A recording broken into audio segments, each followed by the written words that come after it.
और सोच का हिस्सा है। संयुक्त राष्ट्र में भी भारत ने हमेशा विश्व कल्याण को ही प्राथमिकता दी है। भारत वो देश है जिसने शांति की स्थापना के लिए लगभग 50 पीस कीपिंग मिशंस में अपने जांबाज सैनिक भेजे। भारत वो देश है जिसने शांति की स्थापना में सबसे ज्यादा अपने वीर सैनिकों को खोया है।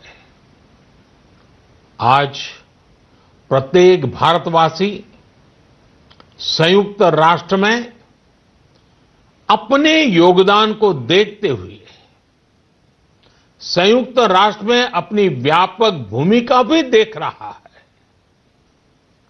अध्यक्ष महोदय, 2 अक्टूबर को international day of non violence और 21 जून को इंटरनेशनल डे ऑफ योगा, इनकी पहल भारत ने ही की थी।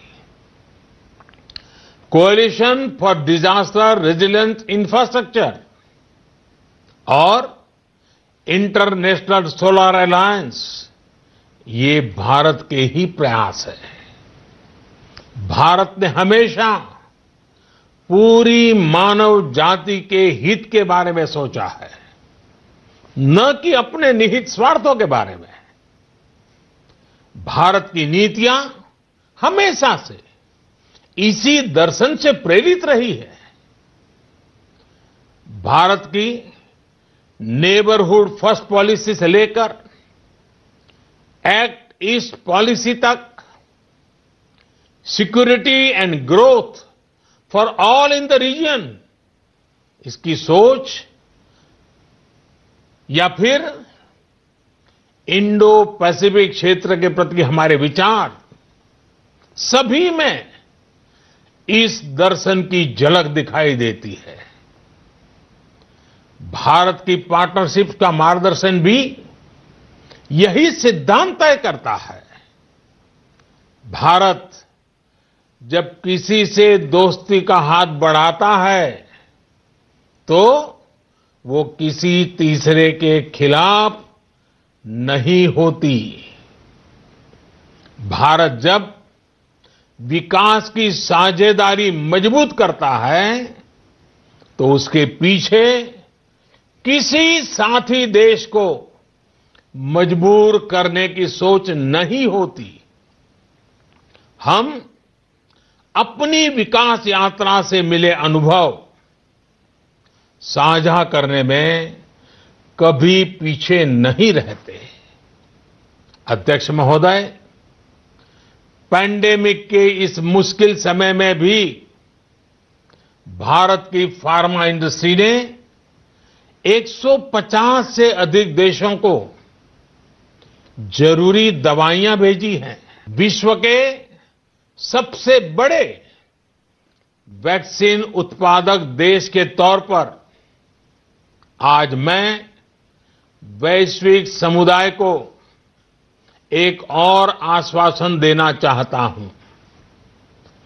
भारत की वैक्सीन प्रोडक्शन और वैक्सीन डिलीवरी क्षमता पूरी मानवता को इस संकट से बाहर निकालने के लिए काम आएगी। हम भारत में और अपने पड़ोस में फेज 3 क्लिनिकल ट्रायल्स की तरफ बढ़ रहे हैं। वैक्सीन की डिलीवरी के लिए कोल्ड चेन और स्टोरेज जैसी क्षमता बढ़ाने में भी भारत सभी की मदद करेगा। अध्यक्ष महोदय, अगले वर्ष जनवरी से भारत सुरक्षा परिषद के अस्थायी सदस्य के तौर पर भी अपना दायित्व निभाएगा। दुनिया के अनेक देशों ने भारत पर जो विश्वास जताया है, मैं उसके लिए सभी साथी देशों का आभार प्रकट करता हूं। विश्व के सबसे बड़े लोकतंत्र होने की प्रतिष्ठा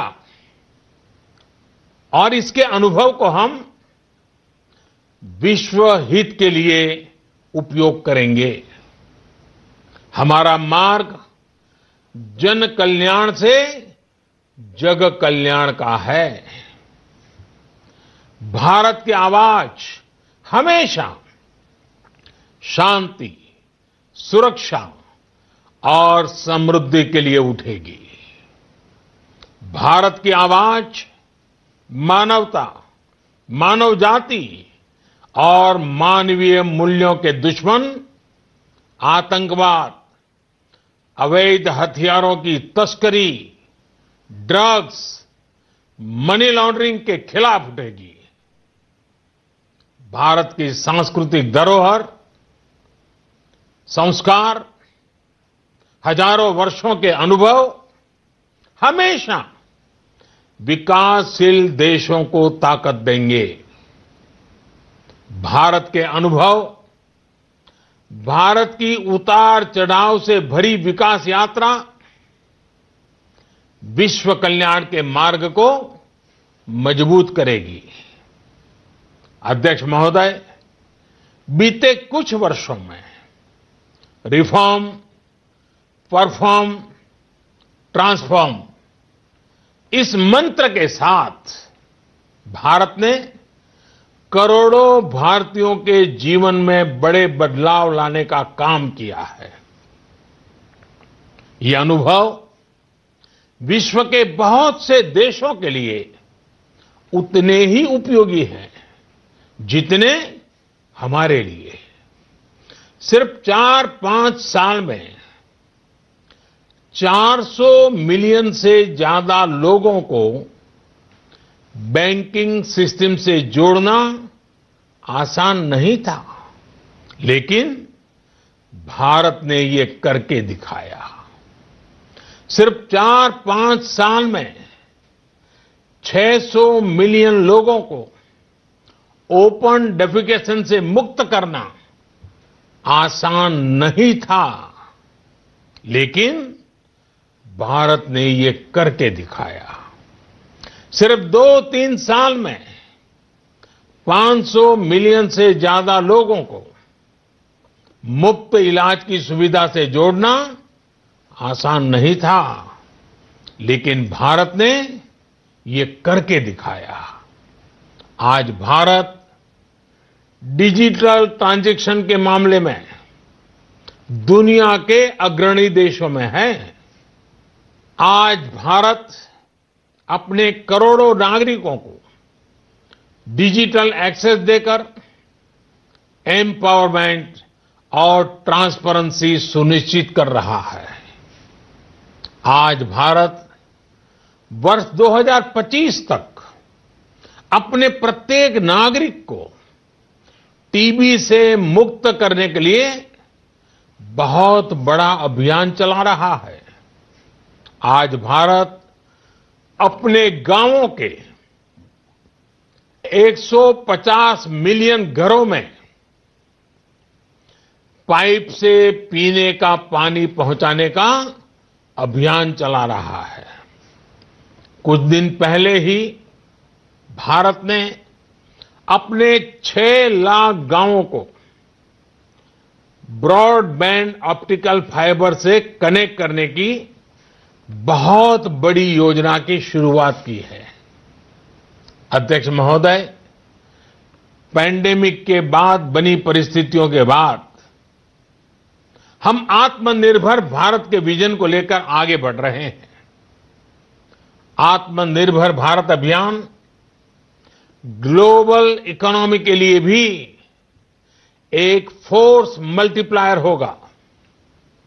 भारत में आज ये सुनिश्चित किया जा रहा है कि सभी योजनाओं का लाभ बिना किसी भेदभाव प्रत्येक नागरिक तक पहुंचे। विमेन एंटरप्राइज और लीडरशिप को प्रमोट करने के लिए भारत में बड़े स्तर पर प्रयास चल रहे हैं। आज